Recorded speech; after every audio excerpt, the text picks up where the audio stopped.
Je ne vous décevrai jamais. C'est par ces mots solennels, prononcés la main posée sur le cœur devant le peuple sénégalais et devant la nation tout entière, que le président Bassirou Diomaye Faye prêtait serment lors de son investiture. En cet instant solennel, il s'inclinait avec une émotion partagée par des millions de citoyens devant la mémoire des martyrs de la démocratie, devant la souffrance des centaines de blessés et devant le sacrifice des détenus politiques injustement jetés dans les geôles du régime entre 2021 et 2024. Pourtant, quelques mois seulement après ce serment sacré, quelle n'a pas été la stupeur et l'incompréhension générale en découvrant les images du Palais de la République à Dakar. Un homme nommé Macky Sall, ancien président de la République, reçu en grande pompe, reçu sur tapis rouge dans cette même capitale qu'il avait quittée précipitamment, rasant les murs et la queue entre les jambes sous la pression d'un peuple déterminé à tourner la page.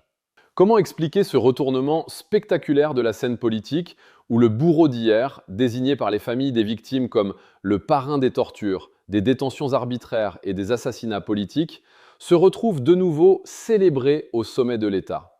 Cette visite officielle n'est pas une simple amabilité républicaine.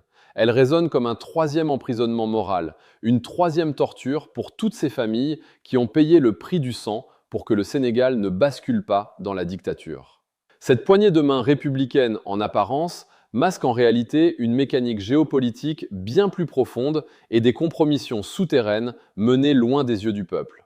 Restez jusqu'au terme de ce décryptage exclusif pour comprendre les dessous de ce pacte inavouable et dites-nous en commentaire si vous estimez que le pouvoir actuel a définitivement trahi la ligne souverainiste et le projet de rupture porté par la jeunesse. Pour comprendre